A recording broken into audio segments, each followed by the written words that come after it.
elegant laws and meaningless without consistent and fair application. And thirdly, enforcement is not about punishment. It's actually about fairness. Why? Because it protects compliant taxpayers from being undermined by the non-compliant ones. Colleagues, I tell you today, this is our defining moment. These laws are not just statutes.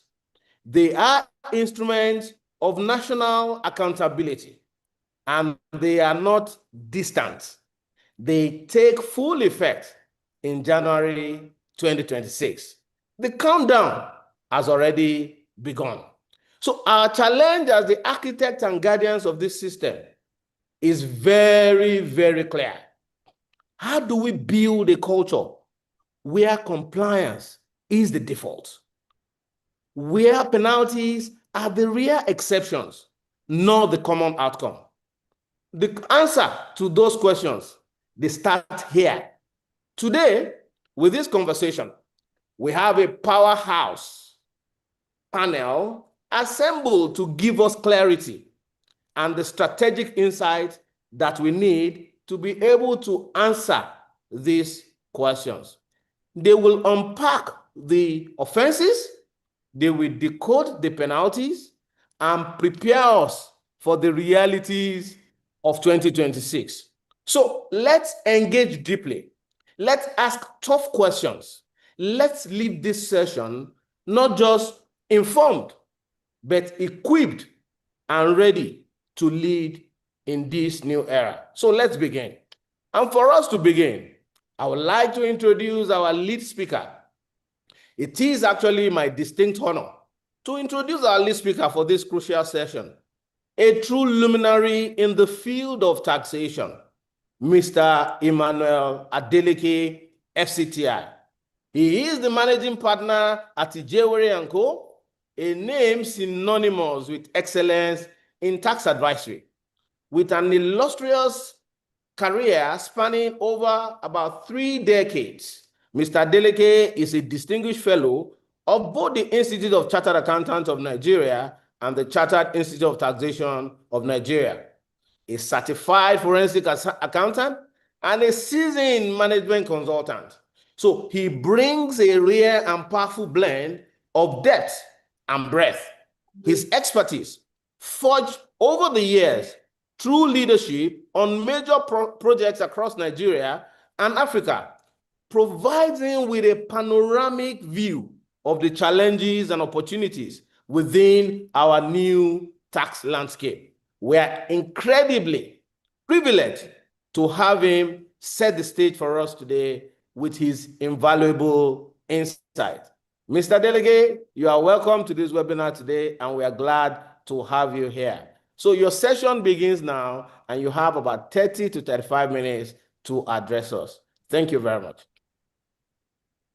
Thank you, Dr. Sonny. I think the MC is about saying something, okay? Yeah, Mr. Emmanuel Adeleke, before I yield the floor to you, permit me, the chairman has actually given a brief insight, but it's always good that we hear the voice of Mr. President. On that note, for a few minutes, let me invite the 17th president of our great institute, Mr. Innocent Oagwa, and after his brief words, we'll definitely go into the presentation proper. Mr. Innocent Oagwa, you have the floor. Speak to members. Thank you. Good morning. Good morning. Good morning, distinguished ladies and gentlemen. While I stand on already established protocol, I want to acknowledge the chairman of the session, Dr. Yemi Sani, our council member and the chairman of the membership committee. I welcome you, sir. Welcome the lead presenter, the deputy managing partner of Ijewere & Co., Mr. Emmanuel Adeleke, FCTI. I salute you and I thank you for coming. I will welcome Mr. Ekene Naman, executive chairman of Enugu State Internal Revenue. I say well done, sir, for honoring us. And my great brother, Dr. Sani Mohammed Dahiru, Director and State Coordinator of Federal Inland Revenue Service. I welcome you and I say thank you for coming. And Mr. Israel Badina of PwC, well done. Our Vice President, the Deputy Vice, the Honorary Treasurer, our immediate past President, our past President, Registrar, Chief Executive, very distinguished ladies and gentlemen, on behalf of the Council and members, I welcome you to this 13th series of this webinar. Like the chairman have ably said, breaking the rules will not really be the focus of the tax administration. The focus of tax administration is to engender voluntary compliance.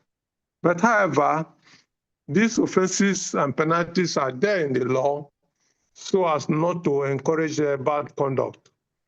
On this note, I appreciate all our members for attending this webinar. This will be the second to the last or the first phase of this webinar, and I encourage all members to remain resolute and focus on this, on learning and relearning journey. Members are reminded to always continue to discharge their obligation to the Institute via regular payment of their subscriptions so as to enable the Institute serve them better. On this note, I appreciate you all and I thank you all and I wish you a very fruitful engagement today. Thank you and God bless you all. Innocent Oagwa, thank you very much, my president, Mr. Innocent Oagwa, for that brief remark. You've heard from Mr. President. As members of the Institute, you are obliged to fulfill your obligation by paying your subscription so that we can have quality running of our great institute, so that you will not put so much pressure. I hope maybe after this, we'll not just talk about this topic only on Nigerian tax law. Maybe we'll bring it up to say, break the rule, don't pay your subscription. Then we'll tell you the enforcement reality as members when you don't pay. So, but let's first deal with the tax law. We'll come back to us because I know that our members will definitely comply by making those pay. Before I give the floor to Mr. Emmanuel, I want to reiterate again that our chat room is strictly for questions. Please, strictly for questions so that we can attend to it. Those that normally drop membership number, email, all those ones have actually been taken care of via your registration. Please note, our chat box is strictly for questions and answer. On this note, as said by the chairman of session, I give the floor for Mr. Emmanuel Adeleke for the next 35 minutes to deliver his paper. You have the floor. Thank you, Mr. Olasession. The chairman, Dr. Sonny, my president, Mr. Innocent Oagwa, other council member here present, my fellow panelists, distinguished professional colleagues, ladies and gentlemen, we have a very important subject before us this morning that touches on compliance. And we all know that we have 4 acts already, so a new tax regime is here. And that's why we are focusing on consequences of non-compliance today. And for me, and from what we have heard from both the chairman and the president, tax rules are not conventional norms that we can break, and then we expect to win laurels. Authors say taxes are the lifeblood of government, and we all know the importance of blood in our body system. And so no taxpayers will be permitted to escape the payment of his just share of the burden of contributing thereto. The meaning everyone must contribute fairly. And also that penalties are necessary tools to ensure that no one holds back his own fair contribution. Within the short time that I have, I'll be looking at what is the focus of the Nigerian Tax Administration Act, the rationale behind penalties, the overview of those penalties that we have in Chapter 4. I will touch one or two things, other miscellaneous provisions and schedules, and I'm going to give my useful tips for members and also other people that are present on this webinar. If we have read the Nigerian Tax Act Administration very well, there are two basic objectives. The first one is to facilitate tax compliance. The second objective is to optimize tax revenue. And when you go through most of the provisions you will see in NTA, you will discover there are salient features that support these two broad objectives. For example, those provisions are very simplified in nature. And the essence is to reduce errors and clarify obligations. We also notice there are provisions for notices, which is to serve as a reminder to encourage voluntary compliance. And then we see the authorization of digitalized system. We have the physicalization rule, and the essence is to streamline tax filing and also improve fraud detection. And then you will also notice there is tax revenue optimization rule. That's why you will see the minimum effective tax rates, and then the requirements under the Nigerian Tax Administration Act to disclose tax planning. The essence is to optimize revenue and also to encourage voluntary compliance. And then in Chapter 4, we have imposition of penalties, which is supposed to serve as a deterrent measure. The theorists in the deterrent theory believe that tax evasion is a game. And they also believe that taxpayers are more often rational. They will weigh the cost and the benefit of compliance and then evasion before they take a decision. And so they believe that where there are strict enforcement procedure, where there are higher penalties, where there are probability of increase in tax audits, taxpayers are likely going to comply with the tax rule. And then you have minimal cases of tax evasion. Although some theories also believe that this could be counterproductive.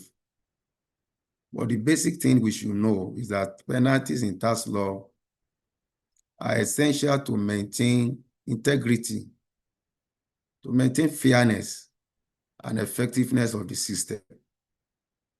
If there are no tax penalty, there are no penalty in the tax law, what you witness is a weak enforcement. And so penalties are necessary to strengthen compliance and also enforcement. Penalty is necessary to deter cases of non-compliance with tax evasion in form of inaccurate filing. Penalties are necessary to encourage timely filing. Once you know there are penalties for late payments and interest payments, of course, that will motivate taxpayers to meet deadlines and avoid errors. Penalty is also important so that the government revenue can be protected. When the government revenue is lost, then it needs to be recovered. As not the only the tax due that will be recovered, it must be recovered with interest to compensate for that loss of fund. And also penalty is necessary to influence taxpayer behavior. There are two categories of taxpayer you will see. Those that are on ethical basis, they are morally right. Whether or not there are penalty, they are good to go, they will comply. And that is what everyone ought to do, actually. But you also have other people that may not be all that ethical, they are nonchalant. So when there are penalty, it comes to remind them of the consequences of neglecting the tax rule. And so it influences their behavior to act right. Penalty is to protect the tax law. If there are no penalty in the tax law, the enforcement become weak and vulnerable for abuse. So where there are no penalties, what we notice is that there will be increase in non-compliance. Voluntary compliance will be eroded. And like what Dr. Sonny said, honest taxpayer will also feel cheated, because if there are no penalty, those who default, they work free of charge and there's nothing to deter their actions. It can also have a moral effect on the honest taxpayer. And so government revenue will be lost. There'll be weak rule of law, and then virtually most people will want to abuse the law. And that's why penalty is always important in tax law. If you look at chapter 4 critically, you will see general offenses. And these are offenses that can be imposed on individuals and businesses. You also see offenses that relate to petroleum operation. And then you will see persons that have been held liable and the various form of offenses. Talking about the person that could be held liable, an individual taxpayer, an agent or representative, whether appointed by the taxpayer or by tax authority. Tax advisor like myself, and most of us that are in professional practice, we can be held responsible. Even tax administrators are not left out. And then body corporates, other firms or association of individuals, and any other legal arrangement can be held responsible for tax-related offenses. And if you look at those definitions of persons, you will see it's very comprehensive, very robust. And I'm not sure there is anyone that is left out.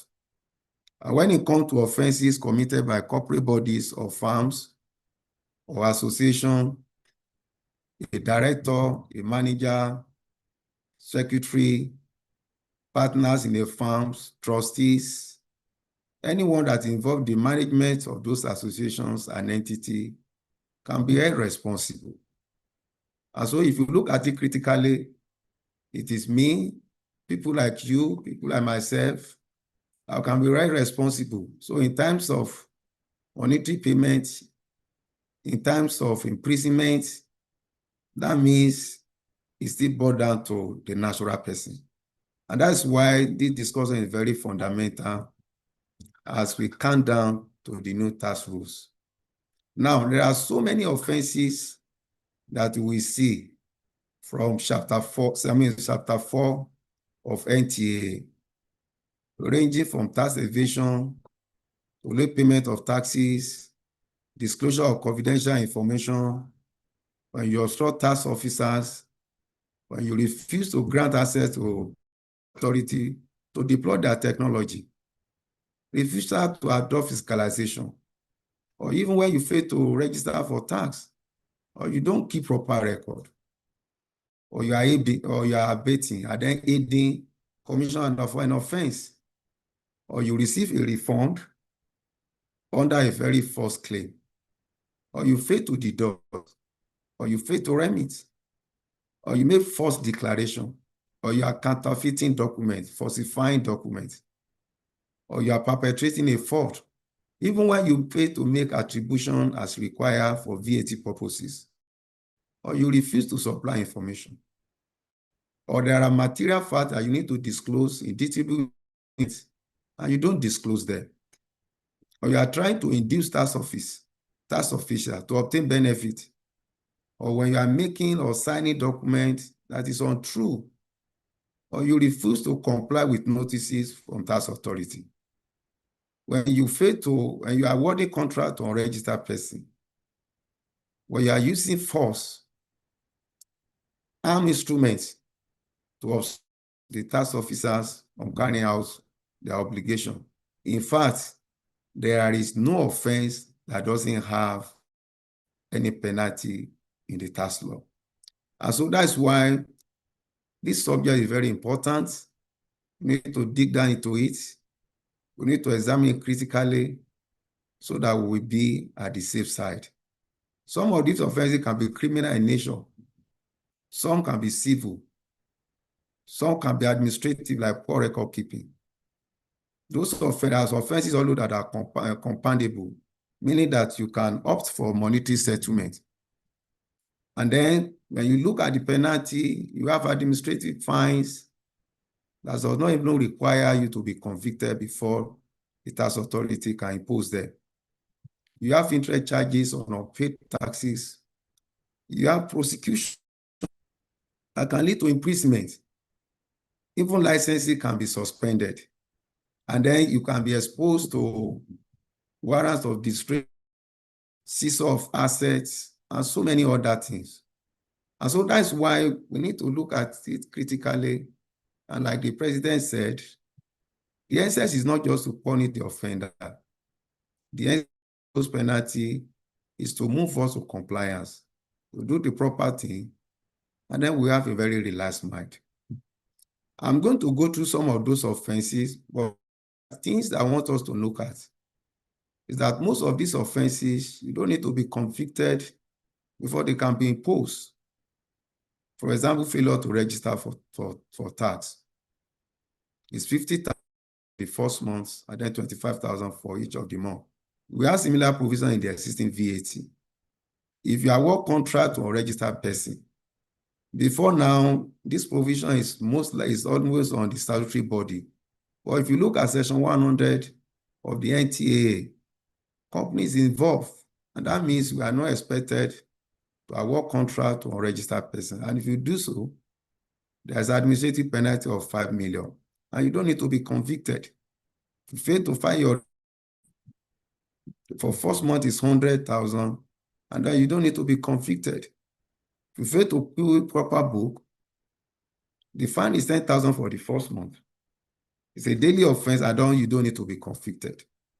If you fail to grant access for deployment for technology, it's 1 million for the first day, and then subsequently, you'll be paying 10,000. You don't need to be convicted too. If you fail to use the fiscalization, the administrative penalty is 200,000 plus 100% of the tax due. And then interest will also count at the NPR rate. And then you don't need to be convicted. That makes it simpler. If you fail to collect or you fail to withhold taxes, the administrative penalty is 40%. And you don't need to be convicted.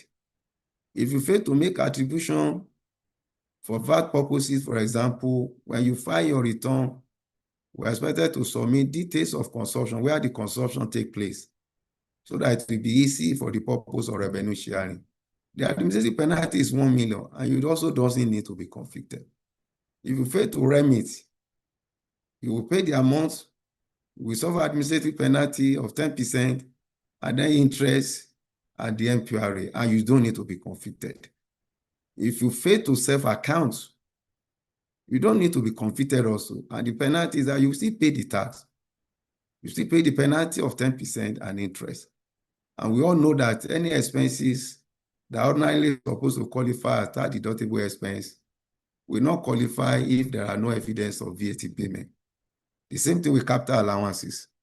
If there's a qualifying expenditure that the taxpayer incur and supposed to have suffered VAT, but there are no VAT paid, it will also not qualify for purpose of claiming capital allowances.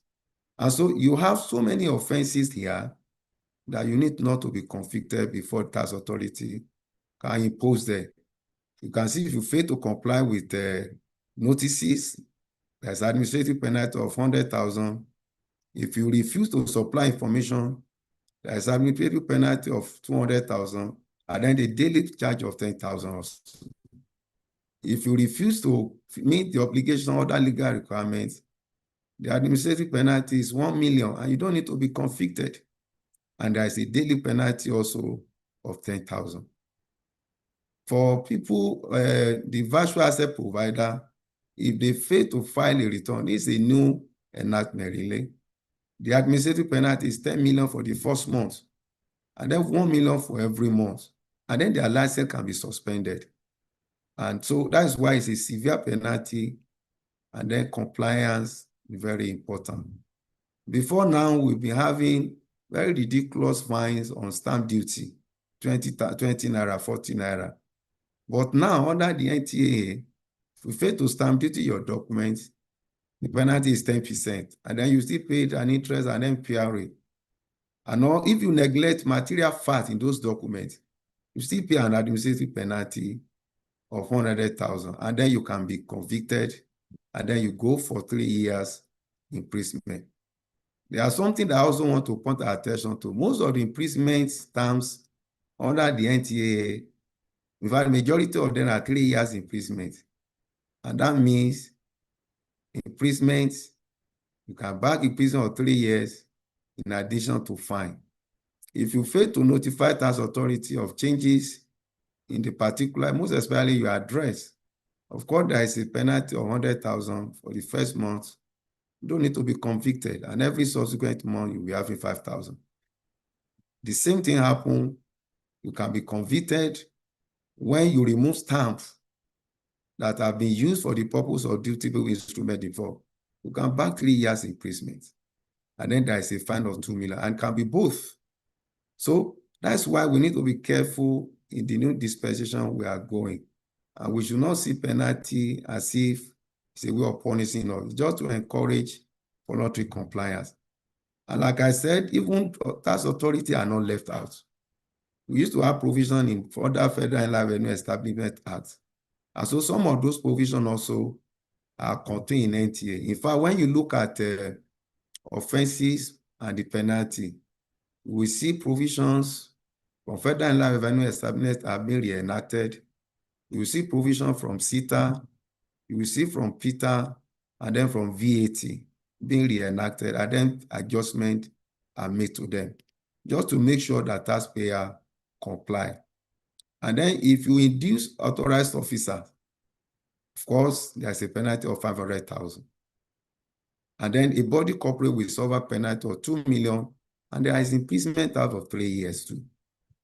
And then if you are using weapon to resist, these are penalties that are already available under the Federal Inland Revenue Establishment Act. So what we have in NTA was to reenact those provisions so that we sustain the tempo of compliance.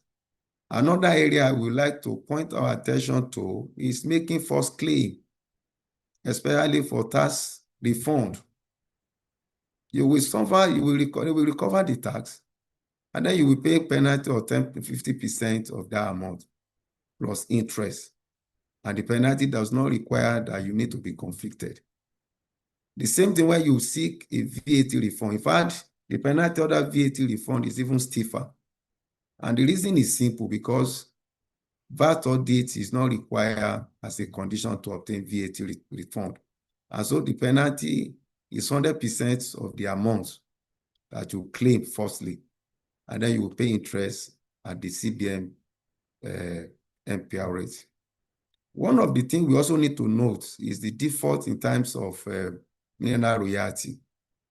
For transaction in local currency, is MPR rate.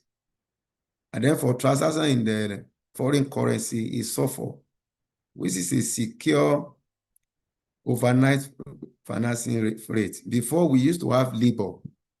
But if you look at the penalty under the NTA, those have been changed to SOFR. So going forward, we'll not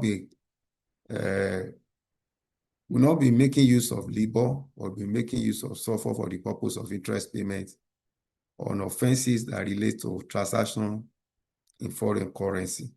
And so for declaration also, somebody can be prosecuted and then in prison for 3 years. And then, like I said before, when you are falsifying documents, there's an administrative penalty of 1 million. Before, it used to be 200,000 in Federal Inland Revenue Establishment, but now it has increased to 1 million. And that person can be convicted. Can also go for imprisonment of 3 years. Now, if you look at the general provision, meaning that when there are offenses and there are no specific penalty made for them, they are going to be imposed a penalty of 1 million naira. Under the Federal Inland Revenue Establishment Act, we used to have like 20,000, 50,000 in PITA. But now it's 1 million naira. You can see the increment. And then you can be convicted and then go for 3 years imprisonment. And then it could be both. So That's why we need to plan for compliance rather than waiting until the acts will fall or not as a detachable person or on our client that we also advise. If there are late penalty, one thing you will see in the new law is that apart from the rate that is now on NPR rate and so forth, is that interest will be on compounding basis on all debts that remain unpaid at the commencement of this year in 2026. So if there is any debt that remained unpaid at the commencement of the act, then the interest will be on compounding basis. And I think that's going to be much more that we are experiencing now. And that's why if there are any tax due that taxpayer need to pay, we need to advise them as a professional to discharge their obligation before the end of this year, so that the penalty or interest will not begin to bear another interest by way of compounding. These are the penalties that are applicable to businesses, organizations that are into petroleum operation. Some of those penalties are not new substantially. In fact, they are the enactment of provision that we have in PIA, the provision we have in PPTA, and also the Federal Inland Revenue Establishment Act. But what have changed is the rate of interest. Like I said in my previous slide, the rate of interest under NTA is no longer LIBOR. It's now SOFR, secured overnight financing rates. And that is the actual market rate really on some of these overnight cost of borrowing cash. So that have changed instead of LIBOR. And then another thing that have also changed is that instead of NIBOR, which is Nigerian Interbank rate, we are now supposed to use the NPR rate. So that has also changed. So we need to take notice of that. And like I said before, also, if there is any tax liability that is due and remain unpaid, right from the commencement of this year in 2026, then the interest will now be on compounding basis. And that is very significant when you look at the impact it will have on even on the actual liability. So I'm not going to bother more on the offenses because of my time on petroleum operation. They are substantially the same. And another thing we need to notice is that under the PIA, you have a threshold, 15 million or 1%. But the NTA now has made it the higher of the two. So for those offenses that has to do with false statements or false return, the penalty will be higher of 50 million and 1% of the amount payable. And then when you are convicted also, you can go for an imprisonment of 6 months. For offenses by authorized, this is officers of the Nigerian Revenue Service. It's a reenactment of what we have under Section 44 of Federal Inland Revenue Establishment Act. If you demand, if any of the officers of Federal Inland Revenue Service help anyone in connection with the tax and is found guilty, then it's going to pay 200% of the sum in question and then the imprisonment of, and it can be both. So we can see that no one is exempted, whether you are working as a tax consultant or as a taxpayer or even as a revenue collector. These offenses, if you commit any of them, of course, the penalty is severe. And then for general offenses under the PPT, as we have it now under the NTA, the administrative penalty is 10 million. And then for each of the day that offenses continue, they are going to be additional payment of 2 million naira each. And if you are found guilty, the penalty will be 20 million, and then there will be imprisonment of 6 months. So in respect of charge tax, these are taxes that will be imposed on chargeable fossil products, and with the exemption of the renewable energy. The administrative penalty for contravening that provision will be 10 million, and don't need to be convicted. And then if you fail to pay, the penalty is that you will pay the surcharge, And then you pay 10% of the amount, and the interest also at the prevailing MPR rate of the CBN. And then for the office, if you refuse officer to gain access onto under the books or the document that relate to that tax, the administrative penalty is 1.5 million. And then of confusion, that could be imprisonment of 1 year. So in summary, what we discover is that under the NTA, administrative penalty has increased. You now have higher administrative penalty in most cases. Not only that, we also discover that it's only few offenses that require conviction, meaning that certain offenses, administrative penalty can be collected without being convicted. And that makes it faster for enforcement. That's the reality we need to deal with. And then when you look at the terms of imprisonment, it's even under the Petroleum Profit Act that you have 6 months. Majority of imprisonment terms under the NTA that relate to other businesses is 3 years. And we also have cases of 5 years and 10 years. And then we have newly introduced offenses like the one that has to do with fiscalization. And then we see harmonization of those offenses. Unlike before, if state internal revenue is to impose any penalty for offenses committed for personal income tax matter, we have to look at PITA and then possibly look at the pay regulation. But now, everything is under the offense of general application. So what it means is that when an individual commits an offense, what the state internal revenue to do is to go back to the provision from section 100 to 127 and then apply the relative penalty that are relevant to that offense. So it makes it simpler. Now, on the miscellaneous provision, I'm going to just speak on 1 or 2 of them that are germane. The power to compound on that they can accept, relevant tax authority can accept monetary form in place of prosecutions and offending and some of the offenses that we have discussed about.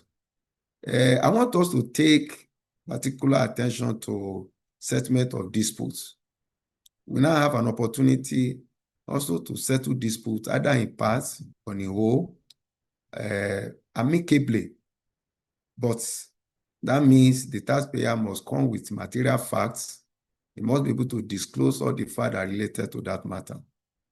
And then if it is in representative of public interest, and then it's not a case of tax fraud or tax evasion, then an agreement can be reached and will be documented and payment will be made. And that will avoid or shield the taxpayer from prosecutions and then the negative reports that can also come. So it's a relief that the taxpayer can make use of under the new regime.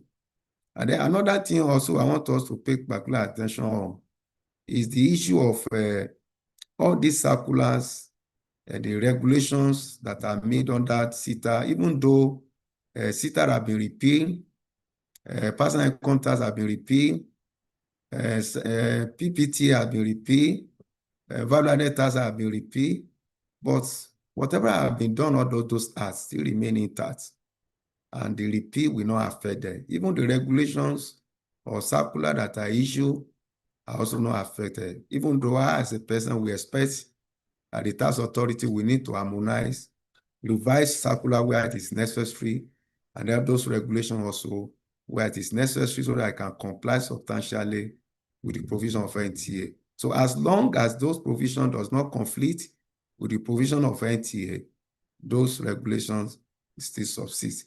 Under the schedule, it's a normal schedule that we normally have. So I'm not going to bother ourselves because of the limited time that I have. For warrants to enter, you just need the signature of the relevant tax authority and the judicial officer. If it's a warrant to deduct tax of a ministry, department, and source, where they fail to remit taxes that they have collected, the relevant tax authority can issue a warrant for the General of the Federation to help them to deduct those taxes from their statutory allocation. And that is also a signal to, even though it assisted in CITA and PITA before, but it's a signal to us that no one is exempted from this issue of penalty and interest. And then on virtual assets, apart from initial registration requirements, virtual asset service providers that are involved in custody are expected to file monthly returns of the transaction, detailed transaction, and the value of assets for the purpose of tax will be the prevailing market price at the time of that transaction as determined by a recognized virtual asset exchange. So we need to pay attention to this, that on monthly basis, the virtual asset provider will need to file returns on monthly basis of detailed transaction to the tax authority. And that will give tax authority information on other income that taxpayer may not have disclosed ordinarily in their personal return. Now, let me conclude. For me, every one of us need to understand the tax rules. As professional colleagues, as tax administrators, and also as advisor to taxpayer, we need to understand it. Taxpayer need to implement the tax rule. And for me, I will not subscribe for anyone to break it. And that's why I provided this useful thing. We need to read. There is no two ways to read.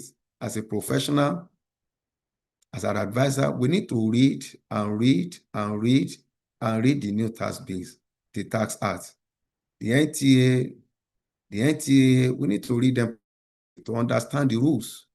And then it will help us to be able to advise our clients to implement framework for compliance. I'm not sure there should any be, especially most who are not in small companies, if you don't have a tax desk set up in some of these client offices, it's a high time we need to advise them that they need to set up a tax desk. I know some banks, they have tax units that have been properly set up. But for organizations that have not done so, there is a need for us to set up a tax desk. Clear rules in terms of tax responsibility must be provided. You need to have a governor who should be responsible for tax at various levels. And then we need to have a framework to monitor the tax system. There must be tax policy. There must be procedure. How do we handle tax filing? Who's supposed to do this? You can also not rule out the issue of training. We need to attend training. We need to be trained and retrained. And there are some of us, we also need, especially the taxpayer, we may need to automate some of this process and then look at the appropriate software that can help. We need to seek for expert opinion, especially in complex tax issues. Each organization needs to identify their risk. There are always risks of incorrect filing. We need to identify it. There are risks of false declaration. And then we prepare a control to ensure that we don't meet deadline, and then we comply, and then we do proper filing that we also not be short of the income we have earned and then the liability we have. So, and there are also relief that we can make use of. For example, tax authorities still have the opportunity, they still have the power to remit penalty. But you know, even under this dispensation, it has not been easy. So taxpayer can make use of that. There are also dispute resolution mechanism. The tax appeal tribunal is there. I've mentioned of settlement procedure. You can make use of it. The office of tax ombud is also there. Taxpayer can also make use of it to lodge their complaint and then to be able to protect their right. And then fundamentally, this is the time we can also make use of advanced ruling so that future tax consequence can be determined even before you enter into that transaction. It will give you clarity. It will protect us from future tax disputes. And that is an important tool that taxpayer and tax advisor, we need to make use of the coming dispensation. And of course, the NTA still give power to president and the governor for state level that they can still remit taxes either in whole or in part. But I'm not sure if we can get that relief, even if it is there in the tax law. Most government now need revenue. And so for you to get a waiver of remittance or waiver of taxes, it might be a very difficult situation. And then when when the taxpayer is suspecting or suspending business, you need to notify tax authority so that issue of filing returns will not be counting. And then when you are also ceasing operation, you must also meet that relief to notify the tax obligation so that you can avoid future tax obligation. Let me conclude. And I'm going to conclude with this quotation from Boke. He said, following rules, keep pretty much everything in order. Without rules, many things will fall to pieces. Laws are rules. And without law, this world will turn into a chaotic mess. He said, but honestly, if you want more peace in your life, just follow the rules. And if you are in danger, and the only way out is to go against them, he said, think of your plan thoroughly before you jump into action. The message is clear. We need to strive to understand the tax rule. And for me, breaking the rules is not an answer. We need to think about the price. It is more than monetary, can be in prison.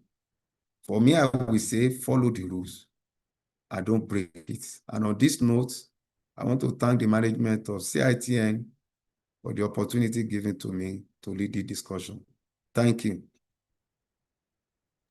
Thank you very much, Mr. Emmanuel Adeleke. They are professional colleagues. You will agree with me when I introduce Mr. Adeleke that he's an expert, and he was going to be able to give us deep insight into this topic. So I can see a lot of applause. Thank you. Keep it coming. You are highly appreciated, sir. It's no doubt that we selected rightly because we know the content that you are made up of.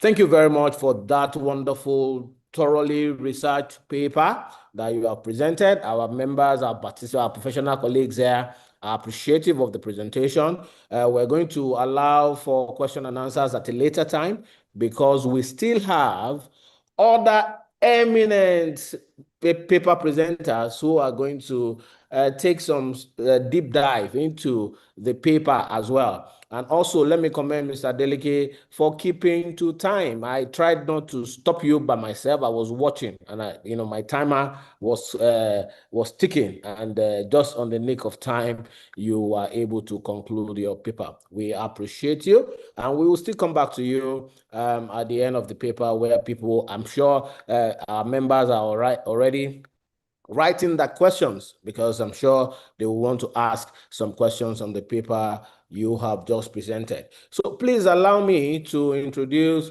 the next discussant. But before I do that, please let me share some level of thought with Mr.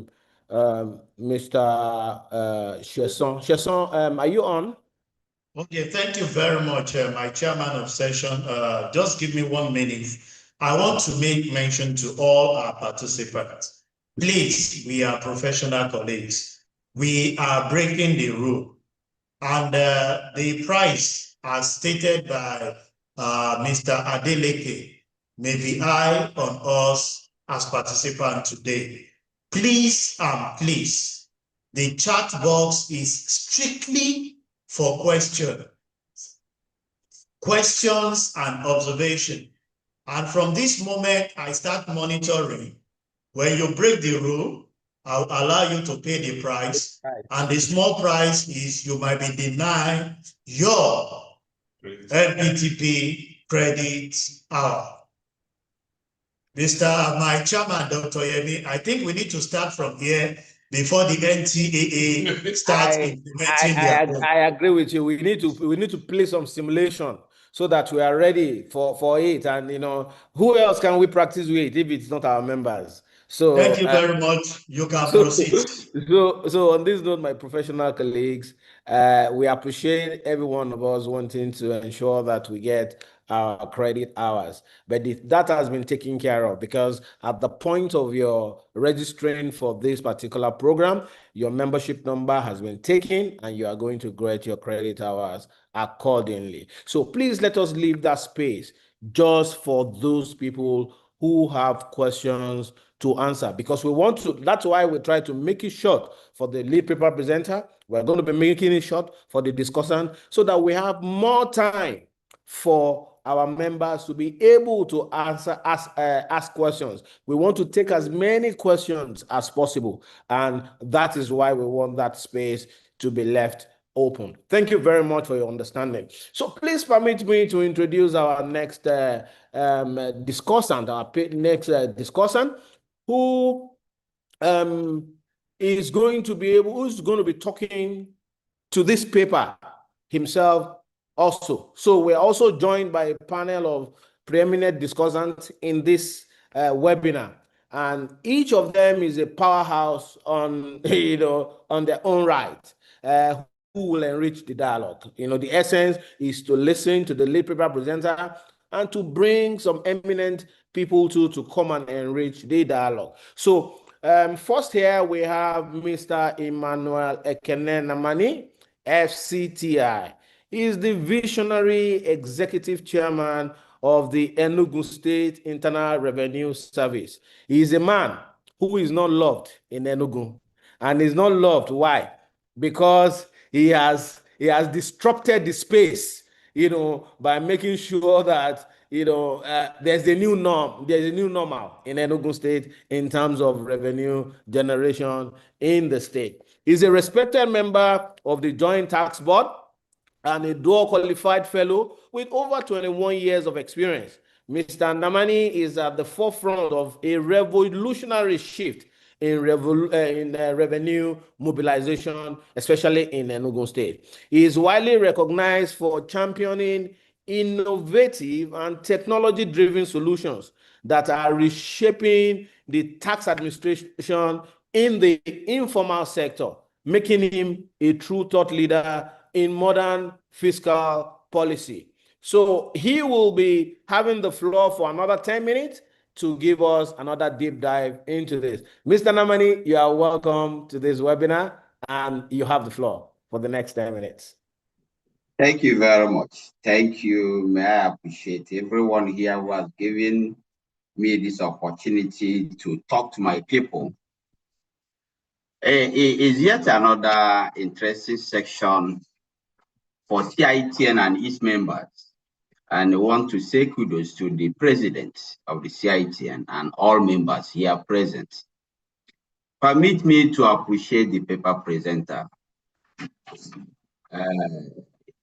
Emmanuel has done massively well into the arena of penalties in the new tax laws.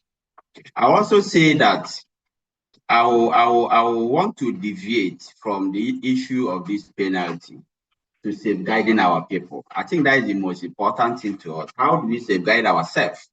Because when we say break the rule and you pay the penalty, you pay the price, how do we avoid breaking the rules so that we don't get into this fine or the price?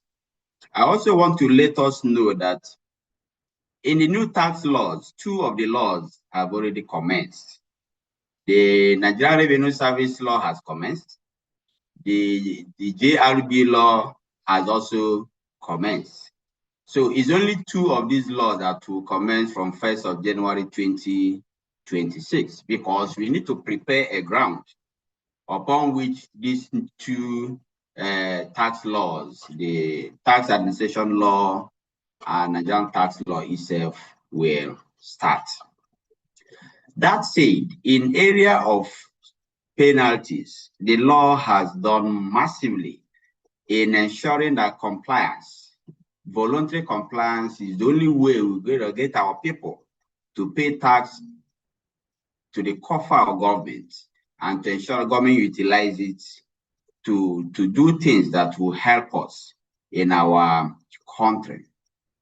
But again, as an institute, as a people, as a Nigeria with culture made of tax evasion and the very poor compliance with taxes, what do we do from here? What can the institute do? What can we do as individuals?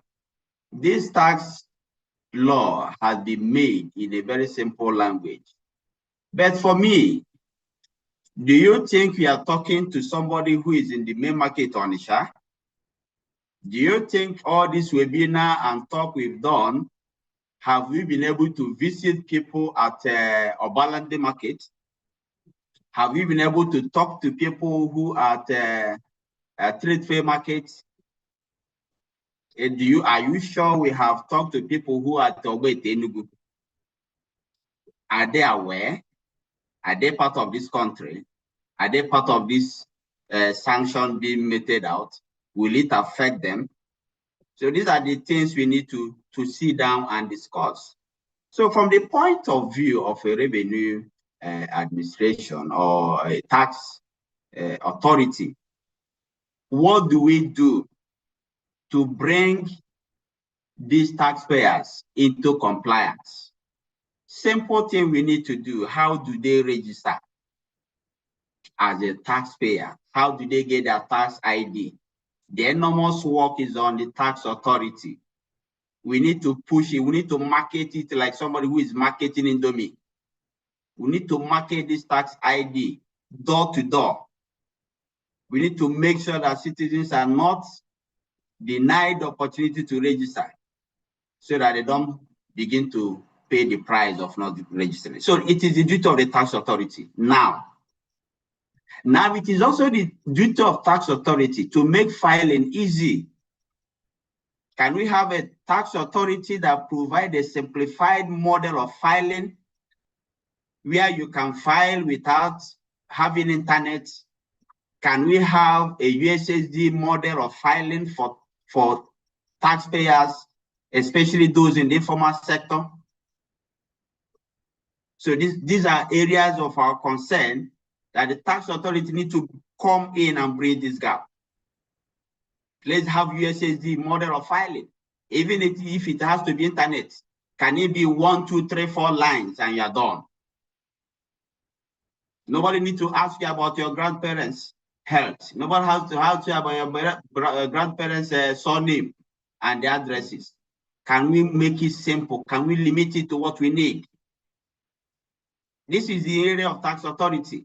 They need to bring it. Then when it comes to payment, can we make this payment simple? Can they pay at their fingertips? Can they pay from their houses? Can they pay using USSD code? Can they pay with their POS and their ATM card?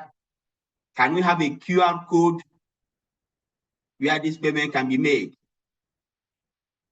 So these are things we need to think about. It is now a technology-driven tax administration. So the tax authority has a lot to do to ensure that people comply. Let us not wait for them to default, then we'll go for penalties. That is what I am also saying here, that the tax authority has a lot of work to do. Then apart from the tax authority, the Institute of Chartered Institute of Taxation of Nigeria has a massive role to play. So what is this role? Yes, we are doing this webinar. A lot of people are logged on to this webinar and are hearing what we are saying. They will only pick what I have said. None of us has gone through the law. Many of them cannot even go through the law to read it one by one. And we still call ourselves a tax expert. This law is meant for all of us. I'm thinking that the CITN should now do immediate learn at your pace, online learning at your pace platform and deploy it. Let somebody solution it. That every member, it becomes a mandatory that every member must read this law, answer the question that emanate from this law, and also take exam, emanative, and pass. It becomes very easy. We have to do it the way ACCA did their what they call the ethics. We need to do it now. It is just now the CITN has to do it. Everybody must get into the reading of the tax laws, be it the tax administration, be it the Nigerian Tax Act itself. We need to read it section by section, line by line, schedule by schedule. That is the duty of a CITN. Let's start building that platform of learning now. Let's make it mandatory. And let's give a timeline, probably between first now till first H1 of 2026, that every member must have read it. Every member must have come to confirm that I've read this tax law. These are what we are supposed to do, because when the tax experts don't actually know what is provided in the tax law, how then do you expect a busy businessman who is doing his business to comply with the tax law? It is our duty to guide them on how to comply. So this is the duty of CITN. Emmanuel has also has first mentioned the duty of the businessman who is a taxpayer. It is your duty for businesses. Tax has become very imperative. We can no longer circumvent it. You can't boycott whatever. I don't know. Whatever name you want to call it, you need to act very proactively. You need to get a tax expert who is prepared to head your tax unit. Tax units now need to be established. If your business falls within the tax payment bracket or threshold, please establish a tax department. Well-funded, well-trained, well-motivated tax department. I don't need to go and begin to read all these exceptions. Those exceptions are very good for the tax authorities, but it can also stifle businesses. It can also demotivate our citizens. It can also cause our citizens to jackpot if it is not properly implemented to motivate people to come in voluntarily. So I think that what we need to do, I've listed it for tax authority. Do your work, make the process simple, take it as a marketing step of a bank, door-to-door marketing. Do this work as if to say you are doing a SUSU daily contribution. Let every tax authority staff take ownership of registration of citizens. Then make the filing simple. Make the payment process easy and convenient. Then the CITN hold your members responsible. Let all of us go through this tax law. Make it learn at your pace platform, and let everybody write this exam to show that you have written it. Let there be a confirmation that I've gone through the tax law. Then for business people, take ownership of your business. Don't allow compliance costs to ruin your business. Compliance cost is rising, especially in this era of new tax regime. We need to do our part so that together, when we rise as a nation, we will all rise with pride and take our expected seats in the Committee of Nations. I think I don't want to break the rule here so that I don't pay the price. Thank you very much, ladies and gentlemen. Thank you very much, Mr. Emmanuel Kennedy, Chairman, Executive Chairman of Enugu State Internal Revenue Service, for your deep dive and your insights into this paper, Break the Rule and Pay the Price.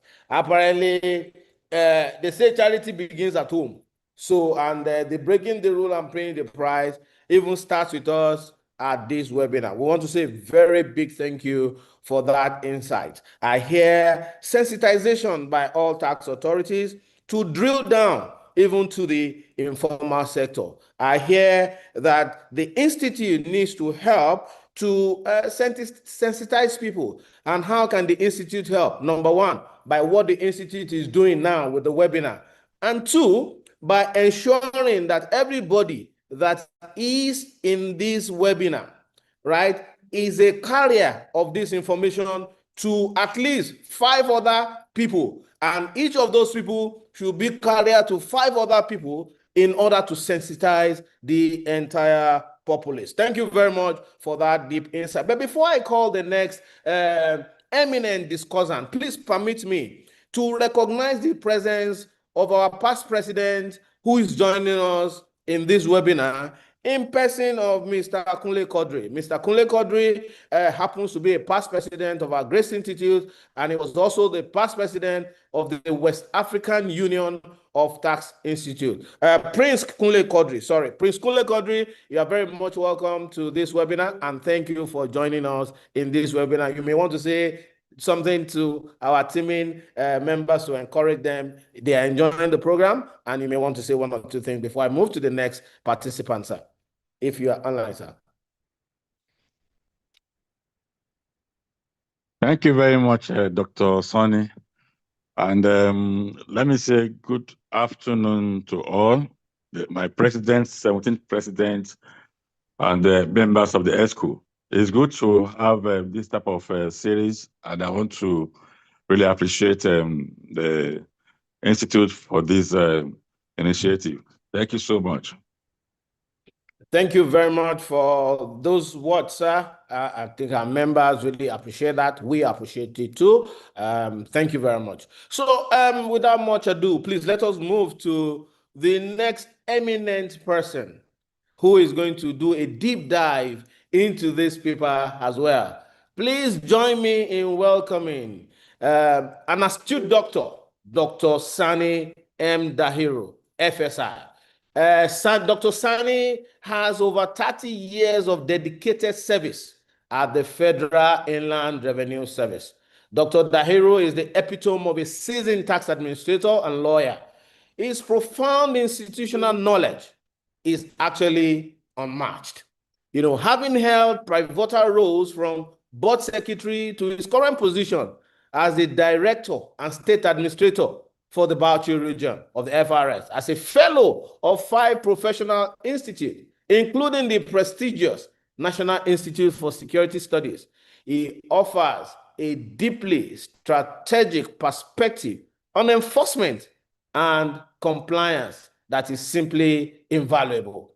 Who else can we call, if not an insight from the officials of the tax authority who will do the enforcement when you break the rule and you have to pay the price? Dr. Sani Dahiru, you are welcome to this webinar, and you have the floor for the next 10 minutes. Thank you very much, sir.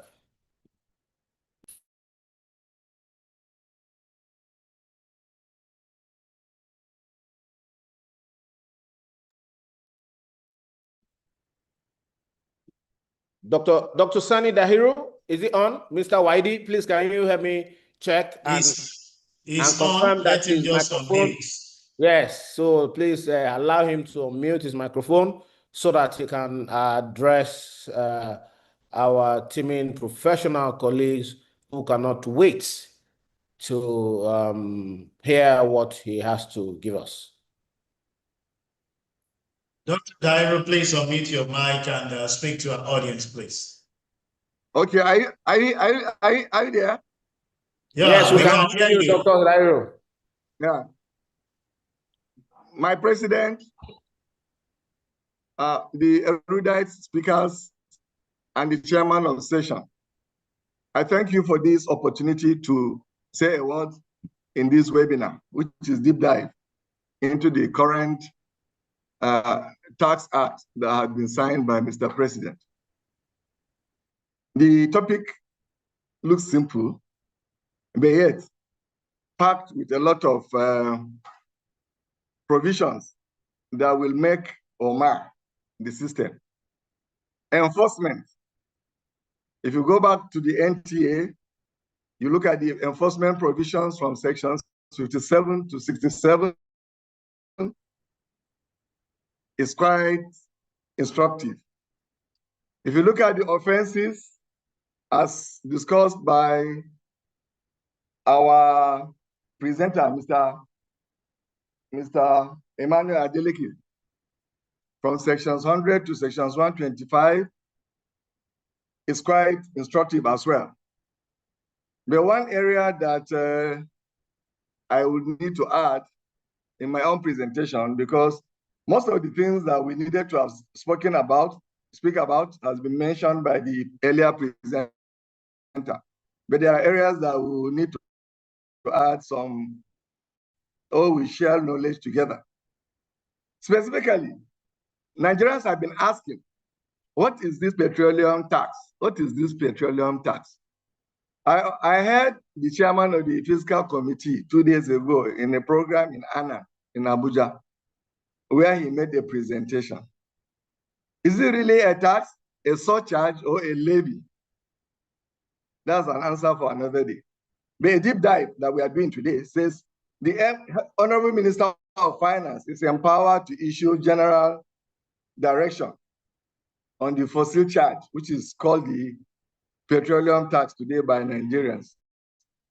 And that will take effect from 1st January 2026. We believe the Honorable Minister would do justice to that, and Nigerians should keep their mind down because it's meant to develop the country, it's meant to help the country grow, as well as make the country move forward.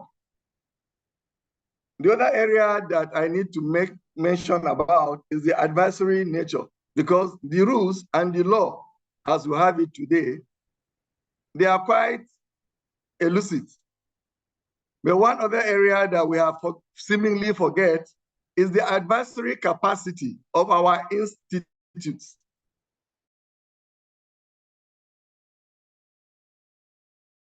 Even our practitioners. Do we really have this advisory desk? Do we have advisory desk even over the provisions of acts that we have seen today? If you go to common court law, they will ask you, okay, you want to go for ADR? You want advisory? Can somebody talk to you? What do you have to say? I think it's an area that we need to look at it by professional bodies. CITN, the ANAN, the ICANN, the CIS, etc., that we need to have advisory bodies so that once recalcitrant taxpayers come around and say, look, we want to let our sin be forgiven, we want to pay our taxes and remain vigilant so that we can contribute to the development of the country, there should be somebody that will talk to them so that it will be enshrined in the law or even through provisions of a gazette by the minister or by the FIRS. Next other one that we need to look at is that we realize that these laws in the past have been in conflict. I'm happy when I saw the provisions of section 145, where it says the supremacy of the NRS law, that where there are conflicts of laws, the law of the NRS prevails. That is quite instructive, so that it will give effect to tax administration in the country. The delegation of power to the State Board of Internal Revenue as contained in section 98, power to delegate. State Board of Internal Revenue, the Federal Inland Revenue Service. I don't think that has been exercised in the past. It is good for us to now bring it up with a regulation so that people know the extent to which we can delegate powers and to what extent those powers can be used and can be administered under the law. One other provisions that we have seen under the NRS and under the NTA is the provisions for the Tax Appeal Tribunal and the ombuds. Now, I know the regulations will come out later on how they will function, especially the ones that has to do with the way and manner and the procedures under which you can file your, as an aggrieved taxpayer, file. For the tax ombuds that has been specified, there are major ways in which aggrieved taxpayer or aggrieved persons can come up with this matter. The one that is commonly used, even at the Commonwealth countries, in the UK and other places, is the alternative dispute resolution, which is gaining grounds everywhere. I think it's an area that we need to look at and ensure that taxpayers are listened to and they are able to resolve their cases without going into litigation. Because we know that litigation is a thing that most people do not want. It doesn't make friendship, it doesn't create understanding, it doesn't help people to work as a team. That is an area that we have always tried to encourage even in legal practice, so that you reduce the cost of action, cost involved, as well as people that want to come and settle their matters. One would ask, when I was coming this morning, why do we have to go on to these reforms and say we want to have new laws? And I asked, on the other side, why should we not have over time? Because the last time we had study group and then a study on Nigerian tax system, I think it was 2003, 2004. Then the next one that came was the one that brought out the Establishment Act in 2006 that took effect 2007. From 2007 to 2026, a period of about 18 to 19 years. Even if it's a child that is 16, 17, or 18 years, he has grown. You cannot use the same shokoto for him this year and use the same one 18 years later. Therefore, since a system grows over time, and for the financial analysts too, they will tell you $1 today is not $1 tomorrow. Therefore, we need to move, we need to transform, we need to have some changes that will bring us in line with global practice. Nigeria has long struggled with a lot of tax compliance issues. With the tax to GDP ratio, at a point in time, 10 years ago, we were still struggling with 5%. And now we have moved to about 10%. When Ghana is talking of 13%, I remember in 1994, Ghana had to come back to understudy us because of value-added tax. Kenya, 16%. South Africa, 27%. And even the global average is going for about 34%. And Nigeria, here we are. Giant of Africa was still struggling with 10%. In order to align with the global practices and to enable us move among the community of nations, there's need for us to reform so that we can align and improve our tax to GDP ratio. And it is hoped that with these reforms, with this new act that was signed by Mr. President, Nigeria is going to move and then arrive at the promised land sooner than later. Ladies and gentlemen, the other area that has been of concern has been the issue of team. There are a lot of questions I answer every day about team. Do we need to do business with team? Why do we have to do business with team? Why do I have to register for team to open bank account? Does it mean that if I have an existing bank account and I don't have a team, by January 1st, I will no longer transact? What do I need to do? A lot of clarifications needed to be done. I recall Mr. Namani said there are a lot of work to be done by the State Internal Revenue Service, the professional bodies, especially CITN and the other professional bodies related to finance and accounting functions.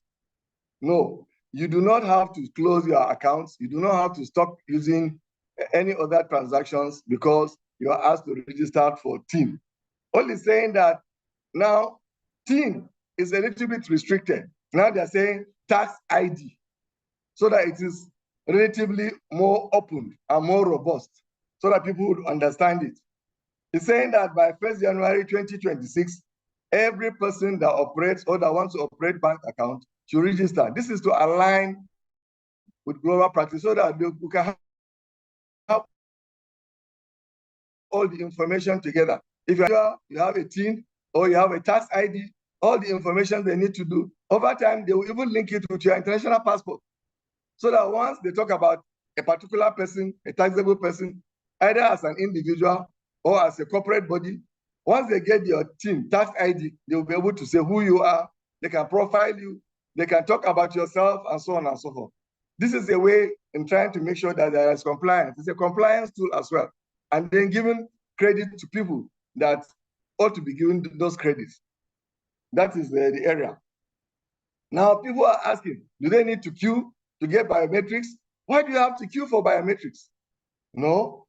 If you are going to get your tax ID, the ID is simply a unique number that is linked to your identity. And the tax ID does not apply, it does apply to business and individuals. And it is a seamless transaction that will enable everyone come in line with the global practices.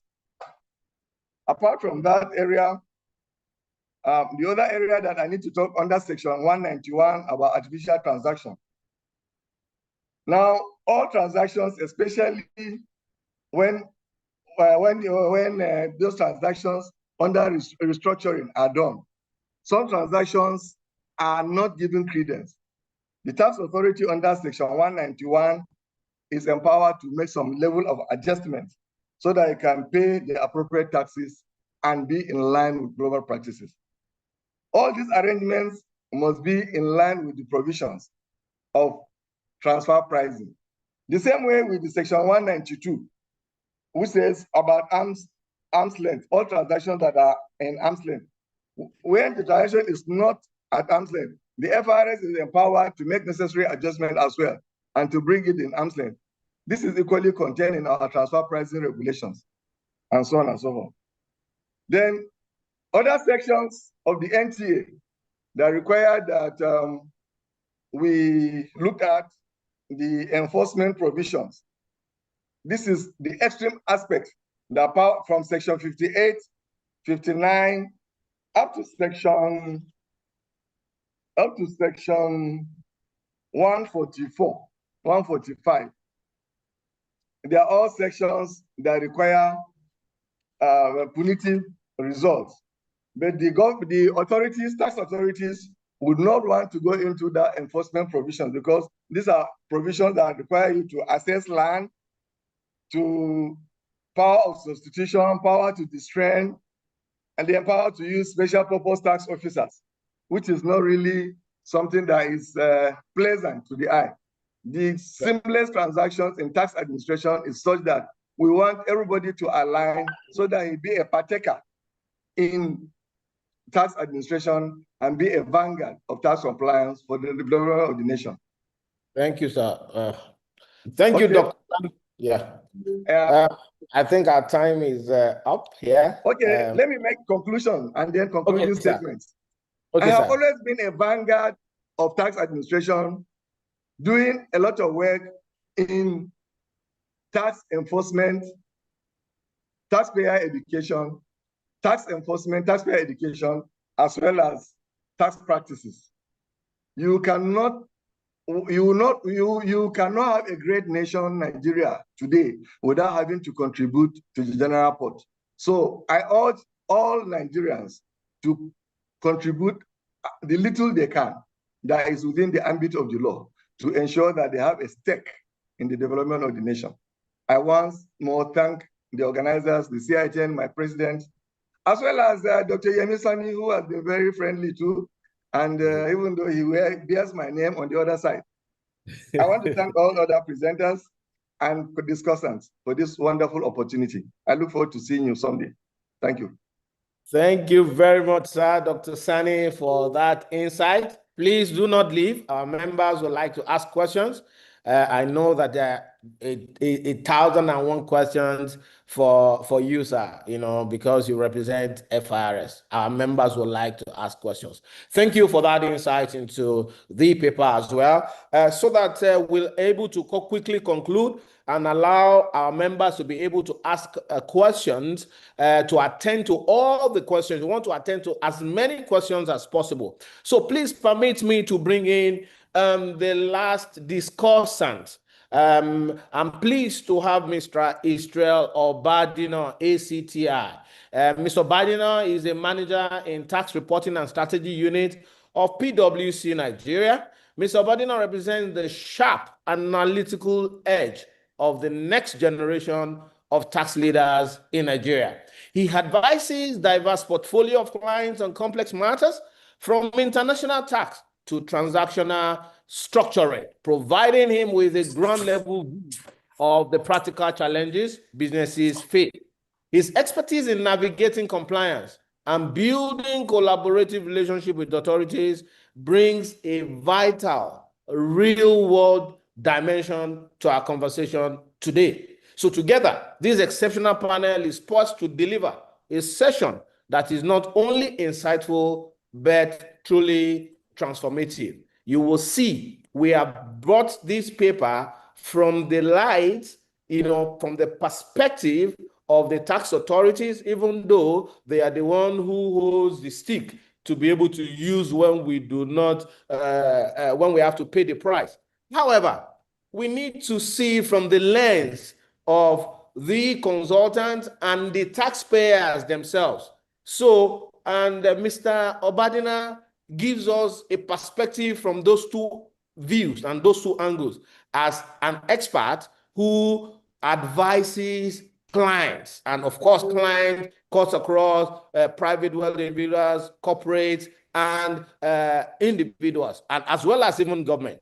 So please make welcome Mr. Israel Obadina, who has the next minute to address us on this matter. You're welcome to this webinar, Mr. Obadina. Yes, thank you very much, Dr. Yemi. Please confirm that you can hear me clearly. Loud and clear, we can hear you. All right, great. So good afternoon, esteemed colleagues, the President, and I will just turn on existing protocol just so that we can maximize our time. So I think the discussions have gone really far-fetched, and we've had extensive inputs from stakeholders in this sector. But what I would just want to just chip in would be that it's a new landscape, it's a new system. So there's bound to be some level of gaps in knowledge, level of gaps in understanding as well, which thanks to CITN, a program such as this tends to clear out. A few things that I just want to point out would be that the new law creates about 3 systems whereby there are new penalties, there are changes to the current penalties that you may know of, and more importantly is the issue of compounding interest, because even if you're fined to pay these penalties, by the time we then review the extent of the interest, I'm sure it's not pleasant. What I understand is the goal of the penalty is really not to be a revenue generation tool, but more to deter non-compliance. So in our conversations, I think the point we should have is to look towards compliance rather than focusing on the cost of non-compliance. And then we then see how easier it can be. So I think a few points I have here is also on the offenses by tax officers, because the penalties are not just only on taxpayers now. It's even promoting a standardized system of governance where even tax officers can also be penalized. And while we have great things in the law like the 30-day refund, the penalty for having a false claim gives taxpayers some force to have an internal review before we then serve the authorities with information that may not be correct. So that gives credence to how our tax function is as company individuals, as companies and as individuals. So I penned down some action points that we could take on, given that the presenter and the earlier discussants have dwelled more on the changes and some things that we should know.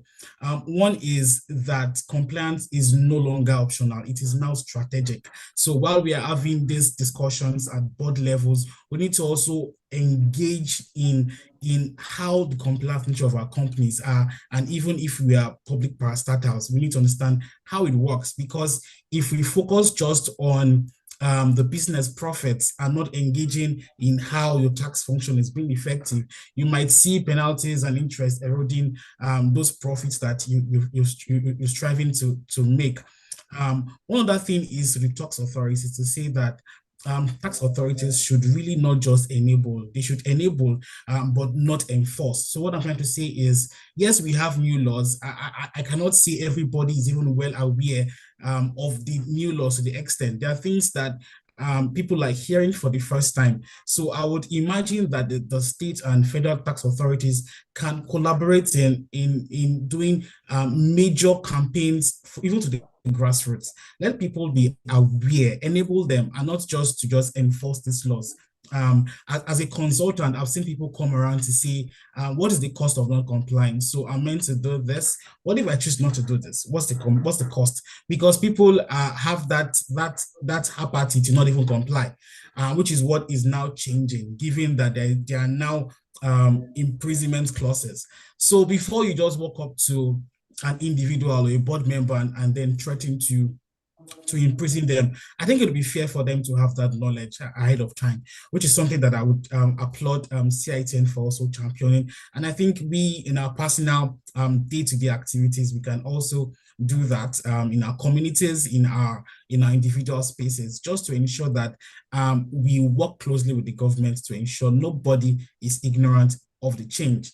And then to the government, what I think I have in mind is to say that general perception is that people are happy to comply, but the issue is them not seeing that value in what they are doing. So I'm happy to pay my tax, but what is my tax being used for? How is the politician, how is the government using my ad-end funds? So for the government, right now we have new laws in place. I think it's something that would be great to have the government come forward with spending programs, budgets and spending frameworks whereby the populace can see how these monies are being used for. And perhaps that will then encourage some level of cooperation and compliance. Everything must be visible. Government should be transparent. So I'm sure that we also have individuals being represented at various levels of the government. So this is something that as professional colleagues and representatives, we can help to champion. I mean, it's not a good thing when we have our revenue coming from penalties. I don't think it's a good thing, but to have people in prisons over non-payment of taxes or avoiding or tax avoidance, it's better for us to have a very compliant society from a global best practice perspective. And then to tax consultants and advisors, likewise, I think we should be ethical gatekeepers. So what does that mean is right now we have people coming front, left, and center, residents asking about what's new for them and really looking at to optimize their tax positions. But as a tax consultant, what do? We should remain ethical and guide our clients towards compliance and not around compliance. Because yes, it's fine to optimize taxes, but focusing on non-compliance does not also give us that right, that moral right to then avoid these new rules. And lastly, to the people right in the room, is that compliance is a civic duty and not a burden. So I'm sure that in the room, seeing the long list of penalties that we've not even exhausted, there's a fear to say this is all new to me, this is a burden. But I think the message we should be taking is that compliance is a civic duty. As a Nigerian, we all have a role in nation building. So yes, the regime offers reliefs, exemptions, and incentives, not just the penalties, but the benefits then come with obligations to register, file, and pay these taxes on time. So as Nigerians, we should join our hands together into having a compliant society. Thank you, CITN, for this privilege, right? But I think that we can also do more. Perhaps we can also try and see how we can streamline the penalties into different cadres, so that people at the grassroots can see what applies to them, and then everybody's able to simplify and understand it. So in this new era, I'll leave by saying that ignorance is no longer an excuse, and inaction is a costly gamble. As an individual, as a company representative, I think we should take on the point to take a look back into these laws, have a plan, have a strategy, and remain compliant. Thank you very much. So over to you, Dr. Yemi. Thank you, Mr. Israel Obadino, for that insight. You will all agree with me that I told you that Mr. Obadino is one of the sharp analytical edge of the next generation set of tax leaders that we are going to be having in Nigeria. And I'm sure you cannot agree less with me. We thank you for that great insight. Thank you. And that is all to our discussants on this paper. So let me first of all start by sincerely thanking, firstly, our lead paper presenter for an exceptionally thorough, timely, and impactful presentation on what is arguably the most crucial aspect of Nigeria's new tax ecosystem, which is the consequences of non-compliance. Also, special thanks to all the discussants, from Mr. Emmanuel Namani to Dr. Dahiru Sani, and lastly, Mr. Adesu, who have given their insights into the paper. This paper, breaking the rules, paying the price, it's not just actually a document. It is a clarion call and a necessary compass for every taxpayer, tax advisor, tax administrator in Nigeria. It meticulously dissects the formidable enforcement architecture established by the Nigerian Tax Administration Act 2025 and its other sister acts. My fellow professional colleagues in the field of taxation, please permit me to offer my own few layers of commentary to frame the subsequent discussions on this paper. I was meticulously taking notes when the paper presenters were presenting their papers, and you know, so that we'll have a robust discussion and question and answer. Like I said, the presentation is profoundly comprehensive, and it successfully transitions the conversation from the theoretical aspects of the new laws to the stark practical realities of enforcement. We can all see that the structure of the papers and the discussions was logical, moving from philosophical why behind the penalties to the specific, which is what, who, and how much. So the side-by-side comparison with the repeat laws is particularly useful if we saw what was presented by Mr. Adeleke. And it allows us to actually gauge the shift in the government's intent from mere compliance encouragement to rigorous enforcement. If you want to borrow from what Mr.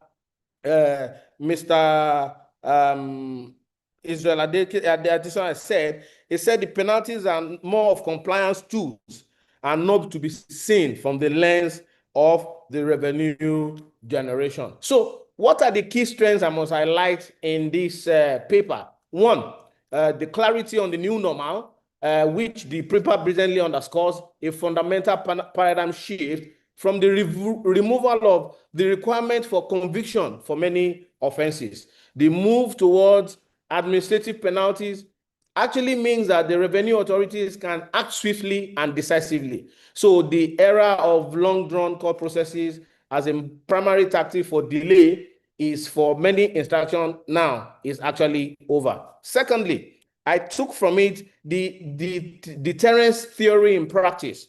That is, the presentation actually anchors itself on the economic theory of deterrence. That is, the new regime, with its significantly increased financial penalties, what does it do? It's not looking for revenue coming from the infractions, but just to ensure that the penalties and the sight of it and the cost implication of it makes you to voluntarily comply. Because when you do the cost benefit analysis, you will see that the benefit of complying far outweighs that of non-compliance. Also, thirdly, I took from it what I call expanded net of liability. You know, a crucial takeaway, especially from when Mr. Namani was talking, is the expansive definition of persons liable. The law now pierces through corporate veils with precision. You know, directors, managers, partners, and even the tax advisors can no longer claim ignorance or shelter behind the entity. And this, again, it places burden of diligence on leadership and professional advisors. Then lastly, we're hearing technology and all that. So I'll talk about digital and modern focus, which the inclusion of penalties of virtual assets, which was mentioned, and the failure to grant access for technology deployment shows a law that is finally catching up with the 21st century economy. it signals to the burgeoning tech and fintech sectors. We know that that sector is actually developing, that they are firmly within the regulatory purview, because before, they were not, but now they are being captured. So my own expert additional insight will be that, the paper actually outlines that, the stick with impressive detail, we must also be mindful of the concept, because, it's like a stick and carrot thing. So the way the stick is, also there is a carrot. Now, it's vital for us to remember that the stringent regime is actually balanced by the taxpayer-friendly provisions within the new tax law. So you find out that the presentation by Mr. Delegate, he touched on them towards the end, and where they were talking about advanced rulings, dispute resolution mechanisms, and the power to compound offenses. These actually, they are not merely add-ons, but I call them essential safety valves in the law. And the proactive engagement with the tax authorities using these tools is the hallmark of a sophisticated taxpayer. You hear Mr. Delegate saying, when you engage in advanced rulings, it helps you to know how to treat those transactions subsequently, even before they happen. So you already have a position. Then I say the burden of adaptation. We know that the increased penalties for record keeping and technology access actually means that businesses now, they must immediately invest in robust internal processes and modern accounting system. This was emphasized by Mr. Namani when he was talking. This is no longer a best practice. It's actually now a minimum requirement for financial survival. Then we talk about question on proportionality. It shows that we must engage in dialogue about whether the sheer scale of some penalties, especially for SMEs, because we know the SME is the bane of this any economy. It could be potentially crippling. You had when Israel Adesanya was saying, the way is a deterrent. It can be, it can cripple businesses as well. So while the intent, to deter is clear, the application must be judicious in order to avoid stifling business growth. And this is where the relevant tax authorities' power to compound offenses becomes critically very important. And lastly, we talk about the role of tax advisor. A lot of times from, I think, presenter 2 and presenter 4, we heard that the role of the tax advisor, coming by the new Tax Act, has never been more important or fraught with risk. We must be the interpreters of these complex new world for our clients, because our clients depend on us. They believe that we have chewed the act and we understand it better, and that is why they engage our services as tax advisor. So we must move from being only mere preparers of returns to being strategic advisors to our clients, thereby ensuring compliance, not out of fear, but out of a clear understanding of a monumental risk of failure as tax advisor. So in my conclusion, this presentation, I can tell you that is actually a masterclass. And you'll find out that some webinars that you pay for are not even giving you as much as you are getting in this webinar. Why? Because you see this translating complex legislation into actionable intelligence. It serves as a stark and necessary warning that the rules of the game have actually changed irrevocably. If you are expecting that they are going to change the law so that it will relax it, I think you are going to wait till Christ comes.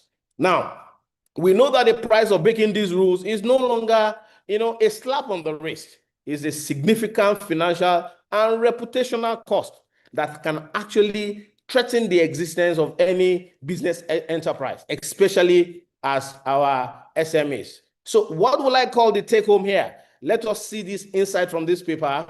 not to incite fear. It's not to incite fear. Please, let us not see it in that way, but actually to inspire our preparedness, our diligence, and our renewed commitment to professional excellence in tax compliance. Thank you once again to our presenters for this invaluable contribution, and I will open the floor through Mr. Sheson Okwade, who will now engage our teaming participants for question and answers. I thank you all for joining. I thank you all for listening, and I thank you all for your time.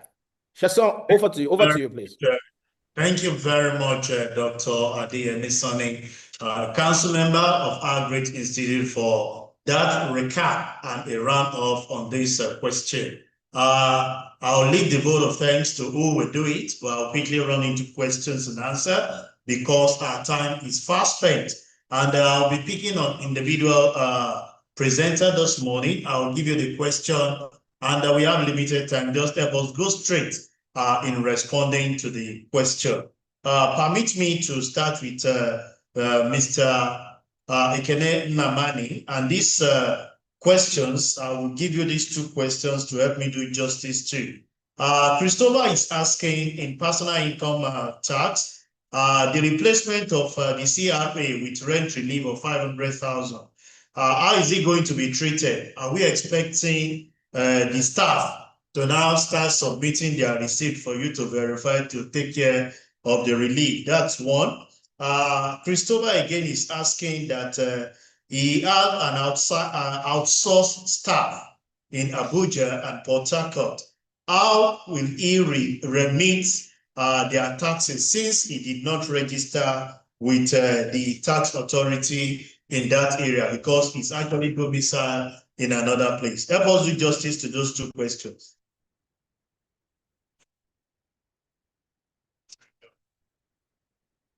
Dr. Namani, can you hear me?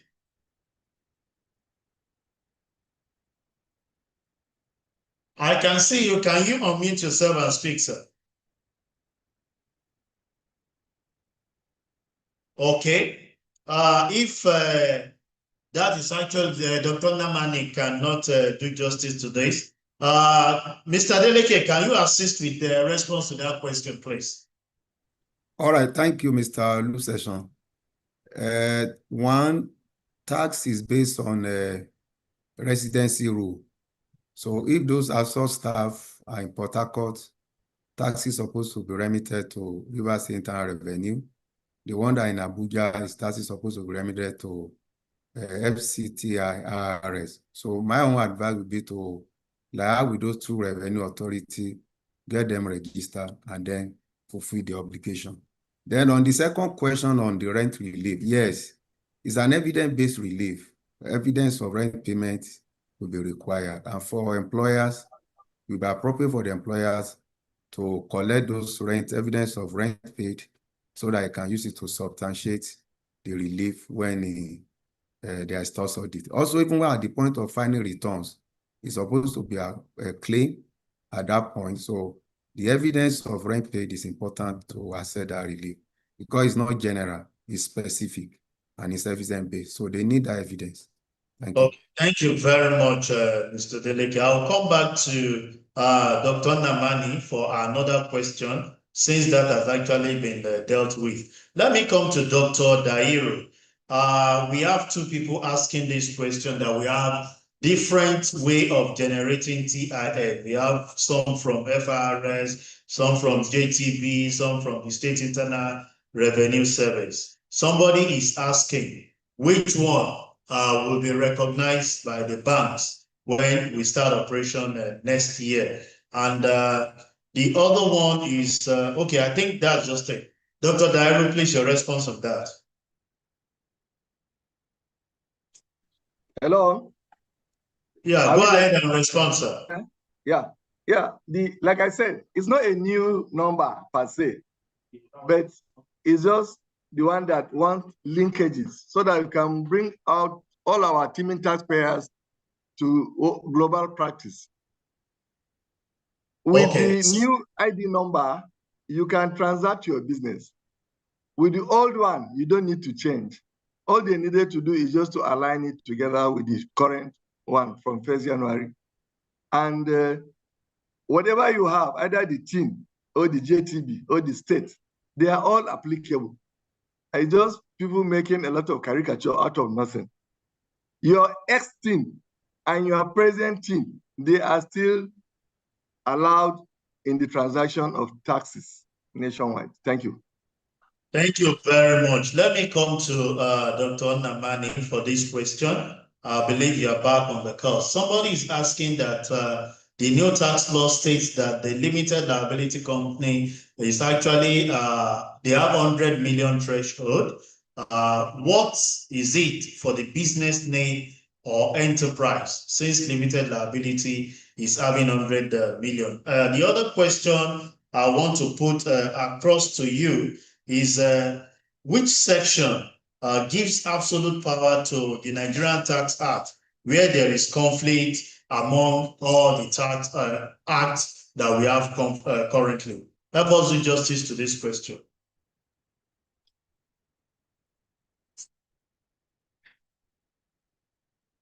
Dr. Nnamani, are you still there? It seems we are really struggling with network. Before I come to Israel, our newspaper presenter. Chesson. Chesson. Oh, I'm available now. Hello, Chesson. I was on. Yeah, Dr. Yemi, I'm with you. Yeah, please, that question that the person said, you know, before it goes, because we have over about almost 700 people here, so that we don't send a wrong narrative to our people. The question saying 100 million is very wrong. The new law does not have 100 million. It was a draft that had 100 million. The new law that has been gazetted has a threshold of 50 million and not 100 million, so that, you know, it doesn't send wrong signals to our teeming populace. Then the person that they directed the question to cannot answer. Thank you very much. Very much for the observation. We'll definitely look deep dive into it. But Dr. Nnamani, are you in? He's asking that the threshold is set for limited liability company. What about business name and enterprise? Is there any threshold for them? They are all business. Business is business. Whether business name or company, they are all registered. If your business, your revenue is not within the threshold, you don't need to pay tax. But remember that you don't need to pay tax has not removed the obligation of registering as a taxpayer and filing your returns. So these are different things. So our people should understand it, that your threshold is not up to paying does not mean that you are not going to register and file your returns. These are what the law says. Again, Dr. Yemi has given a clarification, but I want to tell you that we are with Taiwo, and I'm believing that the spirit of the law is actually 100 million. That is the spirit of the law. 100 million threshold. That's what we are targeting. That's what it has been provided in the tax administration law. If you look at the Gazetted Tax Administration Act, it provides 100 million threshold. Though I don't think the same correction has been made in Nigerian Tax Act. So it is important. The correction has to go line by line. It has to be 100 million naira threshold. That is the spirit of the law. Then we are asking me where there are conflicts. If there is any conflict, the JRB is there to resolve it. Yeah. Thank you very much. Thank you very much. So thank you. Before I release you, our executive chairman, help me do justice to this in 90 seconds. Oluwole is asking that what are the measures to manage active informal sector, which may not find it easy to comply with some of these new tax law. I know you are an expert in informal sector. What can you suggest for this, sir? Yeah, informal sector is actually a troublesome to Nigerian tax administration. But we have also found a way that informal sector can be captured if you have incentives that appeals to the unions. If you have incentives that appeal to the union and you make the tax administration, either registration, filing, easier for them, they will comply. In Enugu, we have captured massively informal sector because we have the buy-in of the union. And again, we have a technology that appeals to them. They believe as they play the show. If you are not showing them that this tax has been paid and is visible to them, then they may not tend to believe you. Any average Nigerians don't trust government. So that trust has to be established. And in Enugu, if you pay your tax and it's vended, you dial *8011 *042 #. So you don't need to have internet to check whether you have paid or not. This is the simple trust the informal sector need. And they listen to their union. Make sure you carry their union along. Incentivize the union. And I can assure you, you get the informal sector into the tax net. Thank you very much. Thank you very much, Dr. Namani, for that response. Let me come to you, Israel. This is just a question by Lola Adidiran. I just need you to just respond to it. It's key. He said retiree needs to get TIN. Israel, are you there? Yes, I'm here. Hi, can you hear me? Yeah. Help us respond to that. Lola is asking, will retiree needs to get TIN numbers? Yeah, so I believe the rule is not specific to individuals, but general to everyone to see as individuals in Nigeria. We should have our tax identification number to operate a bank account. And retirees will, of course, still operate a bank account. So I think it's something that they can get. And I think the process is quite seamless. So all we can do is to just help them through it, and then that should be all. Then, if you don't mind, just someone asked the question about the precedents, the conflict order laws. That is section 145 of the NT Administration Act.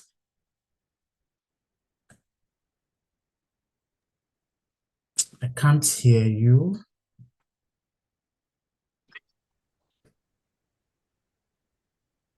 Respond to that, Israel. Respond to it. Can you please come again with the question? Okay, I thought you picked the question. That's why I said you should respond. Yes. I responded to say to section 145, where the Nigerian Tax Act, as Nigerian Tax Administration Act, will take precedence where there's conflict. Okay, thank you very much. Let me finally come to our lead paper presenter with this question. John is asking that offenses under the petroleum operation is 6 months, while for others is 3 years. He's asking, hope the law is not protecting the high and mighty. Your justice to this, sir. Thank you, Mr. Oluseso. I don't think so. If you look at the administrative aspect of penalty under petroleum profit tax, is higher than what you see under the office of, the general offenses. You see 10 million, 15 million, 1%. Like I said before, and Dr. Yemi also, that, administrative penalty is simple, more simpler to implement than when you have to go through the legal process. So I don't think that is the issue. And then you should also know that the regime for companies in petroleum profits are also not, they are not the same with other. Their taxes are paid on actual year basis. The returns they have for monthly basis, and then payment of taxes on monthly basis. So they are into tax net of inland revenue that they can quickly, even when they have adjustment that has to do with prices or that will affect the initial estimate, they are expected to make that adjustment immediately without waiting to the end of the year. So to me, no, it's not that they are shading them. The fact remains that the law linked to administrative penalty more than imprisonment for those categories of taxpayer. Thank you. And I think if you don't mind too, I need to provide for further clarification on the issue of threshold on income. Yes, there is a threshold for VAT purpose for enterprises But that threshold of 50 million, I don't think it doesn't apply to their individual income tax payment. Prices and the owner of the enterprises are the same. So they are taxed as an individual and not as a corporate body. So the threshold for individual is 800,000. So the moment your income is more than 800,000, profit from your trade and business will definitely be taxed by State Internal Revenue Service. So the 50 million threshold will not exempt individuals or enterprises from taxes they are supposed to pay to various State Internal Revenue. Thank you. Thank you very much, Mr. Emmanuel, for that insight. Before we go to the vote of thanks to bring this program to a close, let me quickly run through some of the upcoming activities for our great institute. The first of it was, let me make reference to the word of our 17th president. We expect every of our members to pay up their subscription up to date. This will give you the privilege to have access to the MPTP credit hours that we are compiling for those that have been attending this program.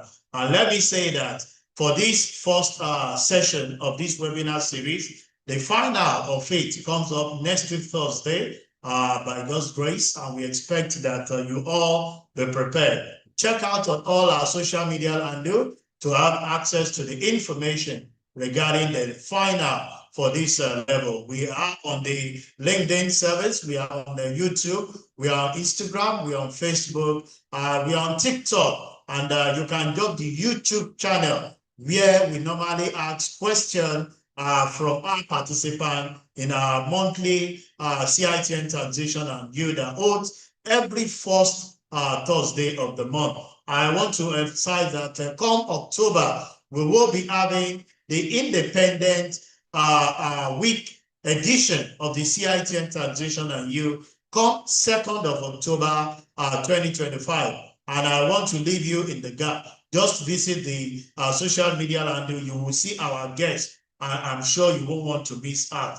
For our examination, the registration is still on for the October 2025 Diet CBT and CBE at all levels. Exam comes up Tuesday 14th to Thursday 16th October. Try to get somebody in to be part of this examination process so that we can have more members recruited. For our members, you all know that the MPTP training program is very much fundamental, and we have going on currently the Abeokuta virtual MPTP. On the 7th of October, we have the Ilorin virtual version coming up. On the 16th, we have the Yola virtual MPTP program. And come on the 28th, we have the Kano MPTP program that will be on it. Endeavor to be part of this program, and I'm sure you will not regret being part of this program. Also, I want to state at this point in time that the legal practitioner conversion training program will hold October 28th to 30th of this month.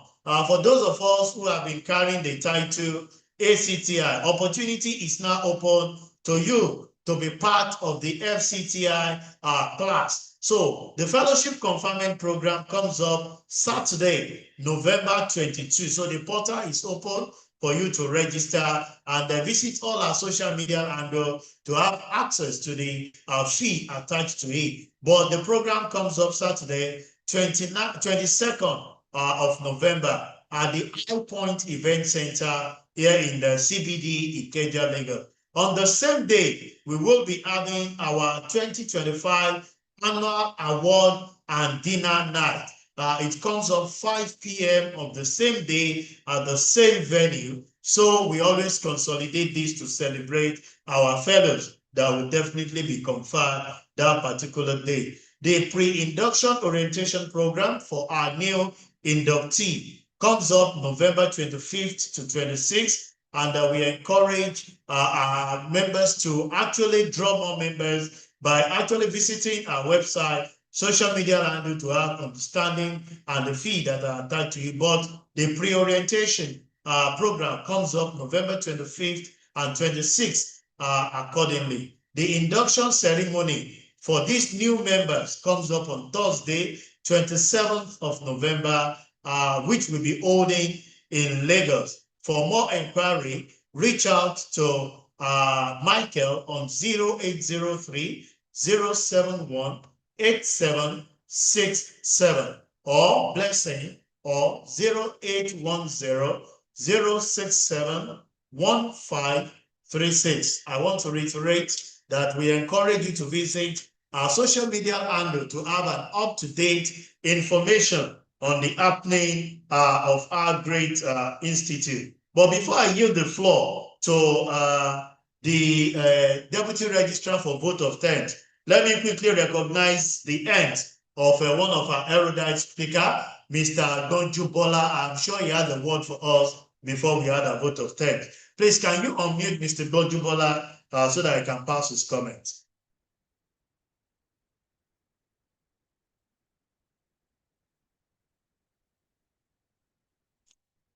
Mr. Donju Bola, please, you can unmute and ask your question.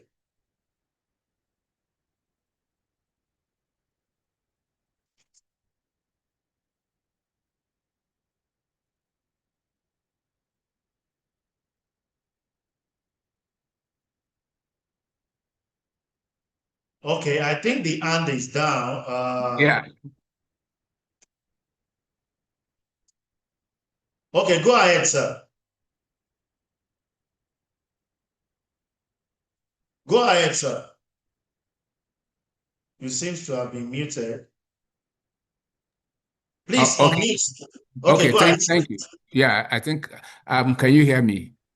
Very well, sir. Proceed, sir. Okay, thank you very much for the privilege. My apologies.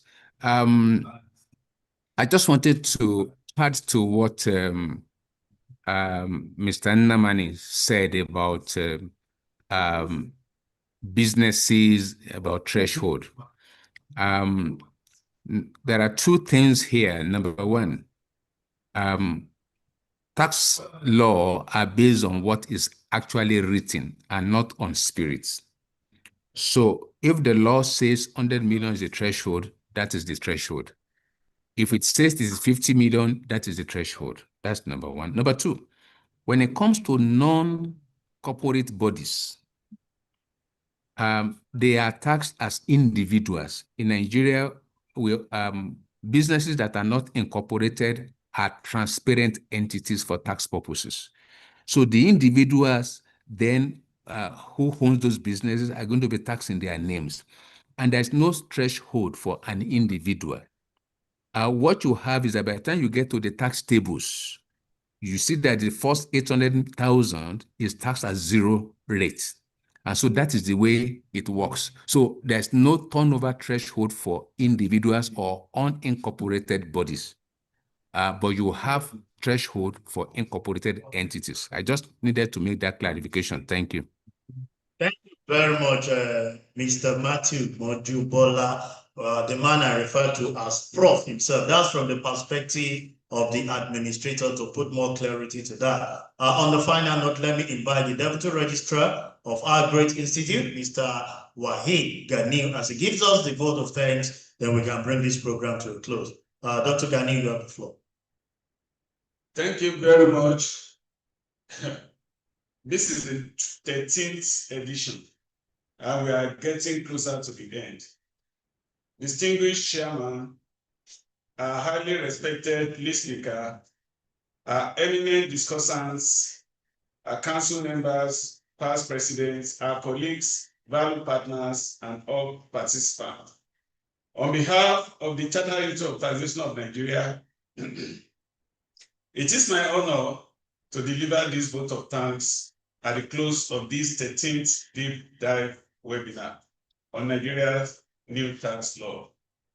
We express our deep appreciation to the 17th president of CITN, Mr. Innocent Okagwa, and the executive committee that they deserve special recognition for their visionary leadership in sustaining this flagship series, providing resources free of charge, and offering complimentary credit hours.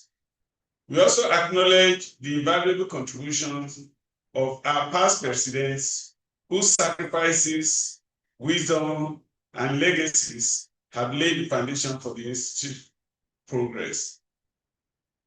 We also thank our chairman of the session, Dr. Yemi Soni, a council member, and also our referred chairman of the membership committee. Your charge sets the tone with authority, and your leadership has guided today's deliberation with clarity and focus. And to our lead speaker, Mr. Emmanuel Adeleke, FCTI, thank you for breaking down the complexities of sections 100 to 148 of NTA and the 5 schedules into clear, practical insights, as well as our special discussant of today, including the executive chairman of Enugu Internal Revenue Service, Mr. Nnamani Ekene, Dr. Sani Mohammed Dairu, and Mr. Israel Obadina. We are grateful for the rich perspective you provided, spanning the state level realities, federal enforcement, and practitioners' guidance.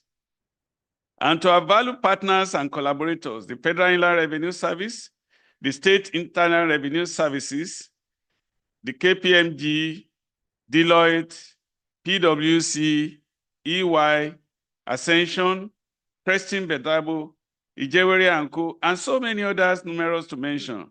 Thank you. Your collaboration strengthens our collective voice and expands our impact across the tax ecosystem.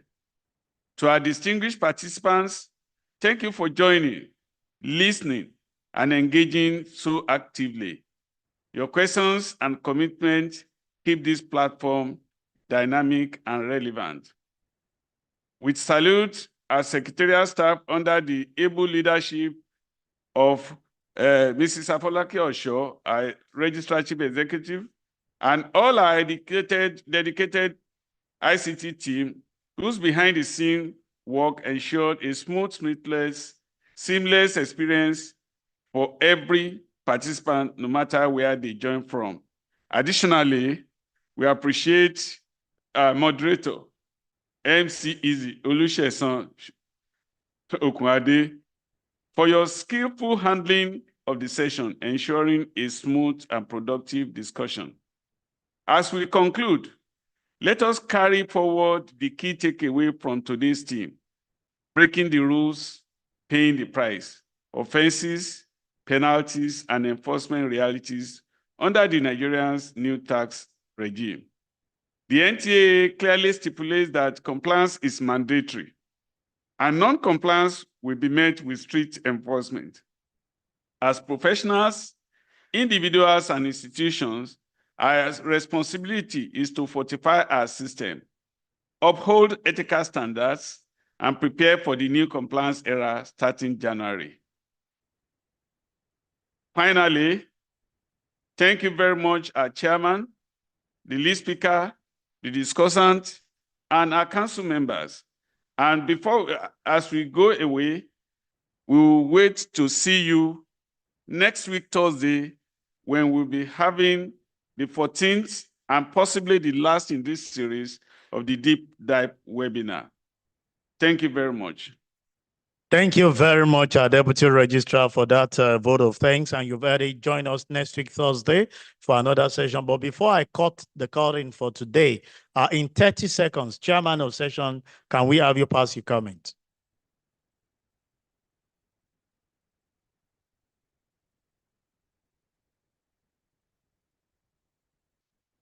Dr. Yemison, in 30 seconds, please, you have the floor.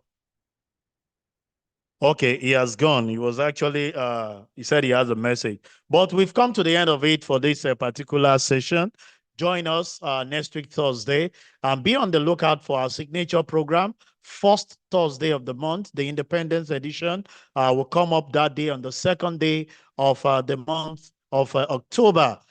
Try as much as possible to fulfill your obligation by paying your subscription as at when due, so that we can keep the Institute running.